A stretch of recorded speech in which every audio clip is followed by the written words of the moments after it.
Oh boy, this might be my favorite one. Ladies and gentlemen, if you're here to watch this video, I don't even know why you're here. You know you want this car if you want this car. I give you the Jeep Wrangler. It's no secret that the Jeep Wrangler has always been a beloved car for decades from everybody that knows about it. Even if you don't want an outdoorsy car, you just know the Jeep. It's just a car that anybody had as a toy growing up. For those looking for a rugged and reliable vehicle, the Jeep is always at the top of their list. And the newest generation of Jeep Wranglers, including the 4xEs, is now a 2023 model, and several updates have been happening. So let's just talk about this. Let's get into it.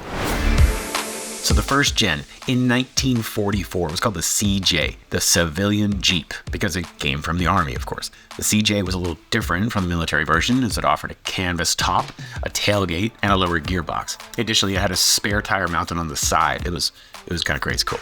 Anyway, second gen came out in 1986. They're not really calling them first and second gen. With the Jeep Wrangler, it's special, just like everything else is with the Jeep Wrangler. The first gen was called the CJ, the civilian Jeep. Second gen was called the YJ, which stood for YJ. Borrowing a bit of technology and design for existing Jeep Cherokee, it included anti-roll bars and the same suspension and similar levels of comfort. It's the one we've all come to know and love as the Jeep Wrangler. Big, wide roll bars in the back where you can kind of see and just know that this is the Jeep. Then came the third gen, technically, Jeep Wrangler TJ. The suspension was upgraded to a coil spring one, frame and body both reinforced to reduce flex and improve strength when off-roading. And this generation also marked the introduction of the Rubicon. The Rubicon was designed with heavy-duty suspension components, improved arch and departure angles, and a lifted suspension. And you can still take the doors off this thing and the roof off this thing and just make it a Jeep.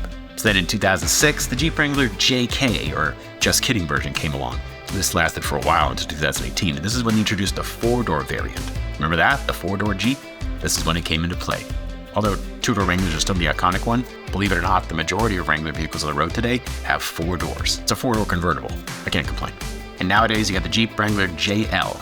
That started out in 2018, technically the fifth generation, and it became a push-to-start vehicle. And again, in recent years, past couple, we have the Jeep Wrangler 4xE. That's right, an electric Jeep. Kind of. It's not fully electric, but it has an electric range. So it's an electric Jeep, and you can have it fully silent going up hills. It also expanded the range of available engines with a 3.6-liter Pentastar V6 as the standard, and a 2.0-liter turbocharged 4-cylinder engine, and the all-new 3.0-liter Eco diesel engine. Again, not including the 4xE. And buyers can choose between a 6-speed manual or an 8-speed automatic transmission. That's right, you can still get a stick shift, because it's a Jeep. So with the Cherokee and the Grand Cherokee and even the Grand Wagoneer, the lineup is pretty straightforward. With the Wrangler, not so much. Are we ready? Here we go. You got the Jeep Wrangler Sport starting at $35,690. It's the Sport. It's the base model. Is it sporty? Yeah, it's a Jeep Wrangler, but it's the base. Then you got the Willys Sport. Willys is the big throwback to what started this whole thing, and that starts at $38,190. Then you got the Sport S. The Jeep Wrangler Sport S starts at $38,300. Then you get the Jeep Wrangler Freedom at $42,100. We're not even halfway done. It's almost comedic. Then you got the Jeep Wrangler Willys, not the Willys Sport, the regular Willys at $42,685. Then you got the Sport Altitude. Nope, not the Sport S, the Sport Altitude, which means it can go to a higher altitude. Just kidding, it's just called the Sport Altitude at $41,985. Then you got the Rubicon.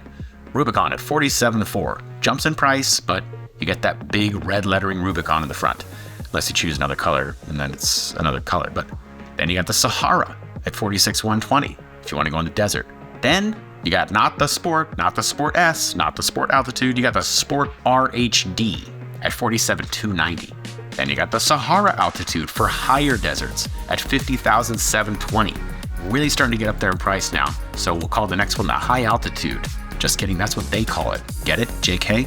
$55,215 is what this is going to set you back. And then for the all-in, everything, nothing left behind, you got the Jeep Rubicon 392 at $82,495. That's right, an $83,000 Jeep. Whatever floats your boat. And again, you got your 4xE models, but we'd have to also go into the Gladiator, which we're not going to do here. Just know that they're in the top range from the 50s to 60s. Moving on. When it comes to features and specs, there's no shortage on the Jeep. All trims come standard with Uconnect infotainment systems and Apple CarPlay and Android Auto support. LED headlights, fog lights, really cool LED lights if I might add, fog lights, tail lights, daytime running lights, Additionally, there's lots of optional goodies like heated seats and steering wheel, adaptive cruise control, off-road suspension packages including Fox shocks on some of the upper models, upgraded audio systems from Alpine or Harman Kardon, and an available soft top or hard top depending on the trim and what you want to do with it. If you're looking for the most bang for your buck, then we recommend checking out the Sport S or the Sahara trim. Both of these models offer plenty of creature comforts while still providing great off-road capabilities thanks to their all-weather tires and 4x4 systems. Plus, they come standard with plenty of tech goodies like Uconnect, infotainment, and Apple CarPlay and Android Auto. It's just right in the sweet spot and the price isn't that bad. Plus, why do you want to pay a lot for something you're just gonna destroy? That's right, Jeeps are for destroying, if you can destroy them, to be honest. At the end of the day, there's no denying the 2023 Jeep Wrangler is one amazing car. With its history steeped in military roots and combined with modern amenities such as tech features and driving safety, not to mention its excellent performance on and off-road and its electric future we're getting to, it's hard not to love this iconic ride. If you're looking for something reliable and fun that's been around forever, then look no further than this classic SUV or truck or car. You know what? It's not any of these. It's in its own class. It's a Jeep. It's a Jeep Wrangler.